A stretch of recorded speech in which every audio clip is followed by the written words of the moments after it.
with Lasseter tractor, and today we're going to talk about the Stihl BG86. The BG86 has three unique qualities. We've got the purge primer here on the inside that helps with not flooding the unit.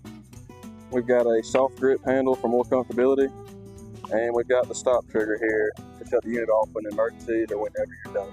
The BG86 takes a 2-cycle mix gas that you can mix together yourself with the Stihl 1 gallon mixes, or you can buy a whole gallon. It's got 190 mile per hour max velocity blowing out. Let's give a demonstration. First, we'll prime the primer bulb about 5 times. We'll turn the choke on, and it shouldn't take but a few pulls.